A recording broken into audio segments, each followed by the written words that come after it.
کراچی میں ڈاکو نے ایک اور نوجوان کی جان لے لی۔ کورنگی ناصر جم کے قریب ڈکیتی مزاحمت پر فائرنگ سے 20 سال کا عبدالباسط جاں بحق ہو گیا۔ کراچی جس کو روشنیوں کا شہر کہا جاتا ہے آج تاریکیوں کا شہر بن چکا ہے۔ کوئی دن نہیں گزرتا کہ کسی شہری کے قتل، لوٹ مار اور ڈکیتی کی واردات نہ ہو۔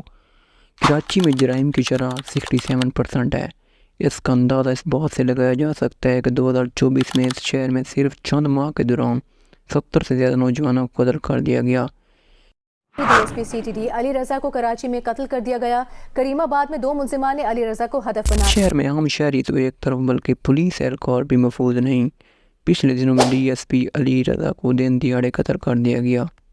اس شہر کے حالات پر نظر ڈالیے تو ان میں کچھ نیا پن نہیں۔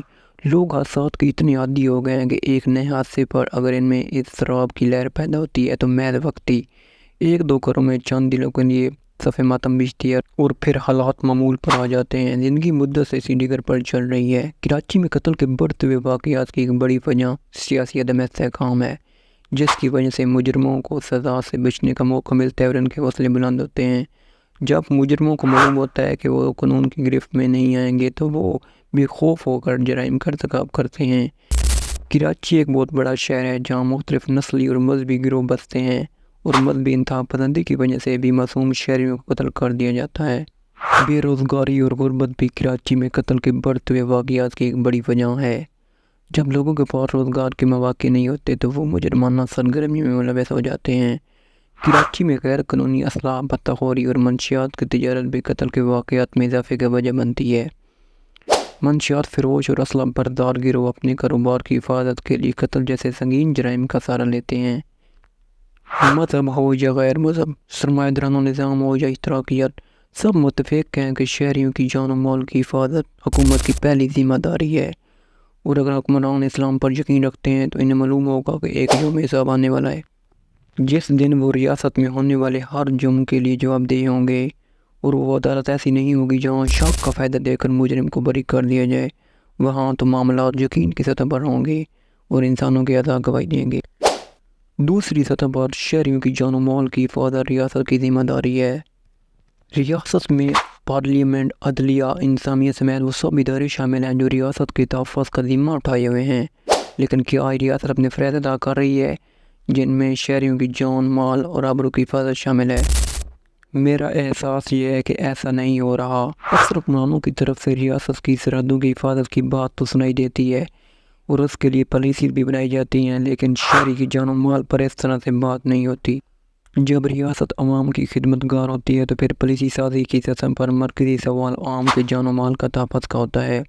پھر پارلیمنٹ میں اس پر بات ہوتی ہے۔ عدالتوں میں خواص اور ریاست کے بجائے عوام کے مقدمات ترجیحی بنیادوں پر سنے جاتے ہیں۔ انتظامیہ ایسی حکمت عملی اپناتی ہے جس میں عوام کے مفادات کو اولویت دی جاتی ہے۔ اب آپ اچانک واپس آئے ہیں اور پی ٹی آئی کی قیادت کو اٹیک کر رہے ہیں۔ اس پر پارٹی کا یہ موقف ہے کہ آپ ٹاؤٹ ہیں، بھگوڑے ہیں۔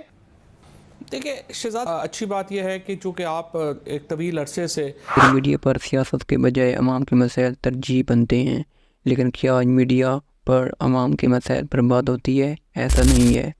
اگر عوامی مسائل ترجیح ہوں تو پالیسی کی سطح پر 2 باتیں لازم ہیں۔ ایک یہ کہ شہر کو ایک ہاتھ سے بڑا نہ ہونے دیا جائے، دوسرا یہ کہ اختیارات کو مقامی سطح تک منتقل کر دیا جائے۔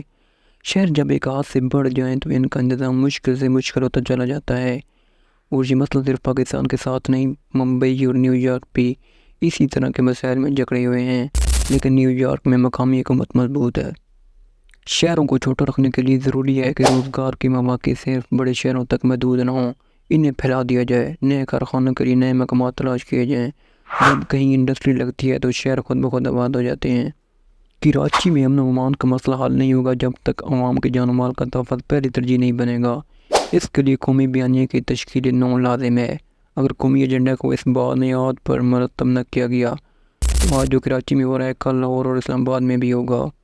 اب وقت آ گیا ہے کہ حکومت، سول سوسائٹی اور ریاست مل کر امن و امان، نئے شہروں کا قیام، مقامی حکومتوں کا قیام اور اختیارات کے نچلی سطح پر منتقلی کے معاملات پر غور کریں تاکہ کراچی اور دوسرے بڑے شہروں کے مسائل کو حل کیا جا سکے۔